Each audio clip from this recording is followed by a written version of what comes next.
second part first because I think that's important. Any unauthorized disclosure of confidential government information by a person with access is illegal, and we take this very seriously. The IRS commissioner said today that they are taking all appropriate measures, including referring the matter to investigators, and Treasury and the IRS are referring the matter to the Office of the Inspector General, the Treasury Inspector General for Tax Administration, the FBI, and the U.S. Attorney's Office for the District of Columbia, all of whom have independent authority to investigate. So obviously we take it very seriously. I'm not going to comment on specific unauthorized disclosures of confidential government information. I can tell you that broadly speaking, we know that there is more to be done to ensure that corporations, individuals who are at the highest income are paying more of their fair share. Hence, it's in the president's proposals, his budget, and part of how he's proposing to pay for his ideas. April, go ahead. And Lucia, I'm sorry, I'll come back to you. Go ahead. I want to follow back up on voting rights, or matters of voting rights. Sure. This president has based his administration on equity and equality. And now the issue of voting rights is in our face. We are voting without the full protections of the 1965 Voting Rights Act because of Shelby v. Holder, but it's also unraveling because of states. And the person that seems to be holding it up is Joe Manchin. Is the president planning to specifically speak with him about voting rights, not including it with infrastructure or anything? Is he planning on speaking with him specifically on voting rights, particularly after this morning's virtual meeting with civil rights leaders who say the conversation will continue? Well, first let me say that it was encouraging to see Senator Manchin meeting with civil rights groups today. The meeting shows that both are serious and recognize the importance of the issue. We certainly know the seriousness that many civil rights groups take with voting rights and the importance of moving this forward. And as indicated in both of their readouts, as you said, April, they will continue the discussion. I would certainly expect that when the president has a conversation with Senator Manchin the next time, they'll talk about voting rights. But often when he speaks with members, he talks about a range of issues, some where you work together, some where you disagree. Understanding the history of how presidents decide to lean in. He's got Vice President Harris putting this in her portfolio. But when will the president begin to lean in? Is there a moment where he has to himself lean in on this? Because if it doesn't happen before the next elections, it looks like it could be a done deal. Well, April, you were with the president in Tulsa last week, right? You heard how passionately he spoke about voting rights, how central this is to how he views his presidency, his leadership, the future of our democracy. I mean, that was central to the message he delivered in a speech that was widely covered, that was reflecting on a moment in history that hasn't been given the attention that it certainly deserves. I certainly would not say we're waiting. As I noted, we're going to continue to press for federal action, to move forward on a bill that the president would love to sign into law. We certainly know we can't do that with a magic wand. That's not how democracy works, for good reason. But the president also signed this executive action early on, a very expansive and powerful executive action, because he did not want to delay a moment in ensuring that we were taking more steps to assist states, to improve and modernize vote.gov, to increase federal employees' access to voting, to analyze barriers to voting for a range of people. And that was an action he took early on. We're continuing to implement now. And I'll also note that the vice president, asking his vice president, his partner, to play a role in leading this, something that she also asked for, just to be clear, asked to do, it sends a message about what a priority this is to the president. They have regular lunches. They engage. She's the first in the room and the last in the room. And she's going to not hesitate either, not delay either, I should say. When she comes back from her trip, she'll be convening people, and she will be elevating these issues as well from her platform. Jen. Go ahead, Lucia. Thank you, Jen. The Family Reunification Task Force has reported that of the about 3,900 children who were separated from their families, it does not have a confirmed record of reunification for 2,127 children. Can you explain what that means, that they don't have a record of reunification? Does the administration know where these children are? Well, first, as you know, Weijia, from covering this, and I know a number of others have, one of the challenges that they walked into, or we walked into, is the lack of data. And that we knew that would take some time to ensure that we were handling the data and handling the reunification process as carefully as possible. I would note that through the support of NGOs, 1,779 children were reunified with their parents in the United States under past court orders. Over the last 30 days, through the task force and NGO coordination, 7 additional children were reunited with their parents, bringing the total number of reunified children to 1,786. In terms of where we go from here, I mean, I would certainly point you to the task force for what their terminology means. We know there's a challenge with data, a challenge with matching that to what we have access to. But beyond that, I would certainly point you to the Department of Homeland Security. So you don't know if the administration is aware of where these children are? That's not what I said. What I said was the Department of Homeland Security oversees the task force, and I would certainly point you to them to give you more of a clear definition of exactly what they mean by mismatched data, so you have all the information you're looking for. Thank you. And one more on the Justice Department. President Biden has accused his predecessor of using it as his own personal law firm. Is he disappointed that the DOJ is siding with Trump in his claim that he can't be sued for defamation for remarks that he made about an alleged rape case?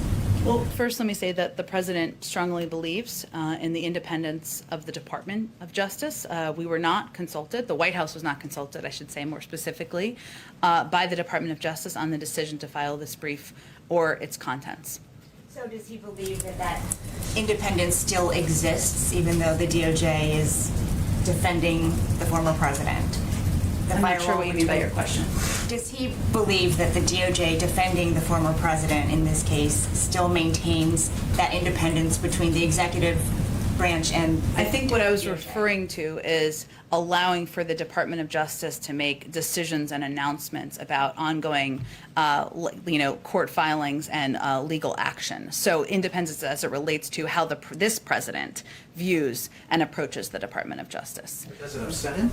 I think the president has been pretty clear, as we just started her comment conveying about his view his view about his predecessor's comments, about his predecessor's language, and about his predecessor's approach and his engagement in that regard. What can he do about it? I don't think I have anything more to speak to you on, Brian, on active litigation. Go ahead, Josh.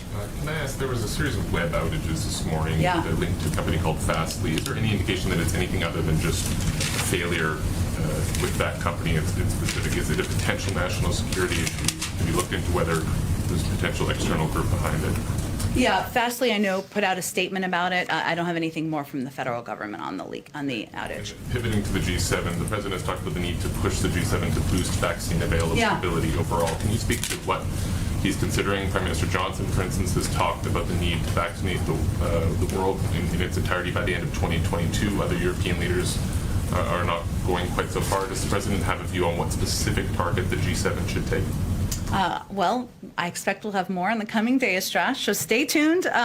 Jake did say he expected that you all hear more at the G7. I don't want to get ahead of that too much, but what I would say is that the United States we're headed into the G7 in a position of strength with 64% of our adult population vaccinated, in a position to donate more doses to the world than any other country around the world. But we certainly know this needs to be a global effort, and it will be a discussion at the G7, and we'll have more to say in the coming days. Go ahead.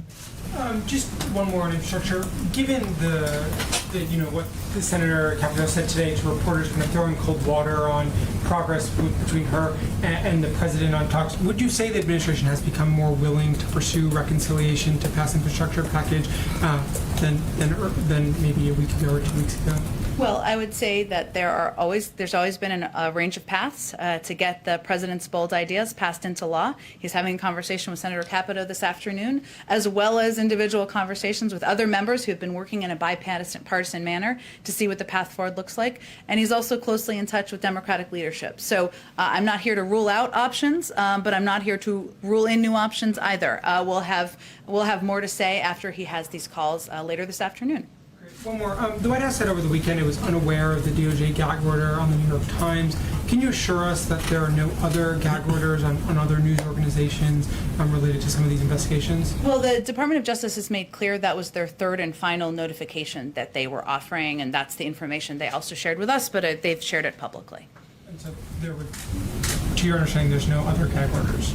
They indicated that this was their last effort, their last notification that they needed to offer. Go ahead. Thanks. So I have a question that's about little infrastructure and little climate. Senator Sheldon Whitehouse was tweeting yesterday saying that he was anxious about the future of climate-related legislation, and he said climate has fallen out of the infrastructure discussion. As it took its bipartisanship detour, it may not return. Then he went on to say, I don't see the preparatory work for a close Senate climate vote taking place in the administration.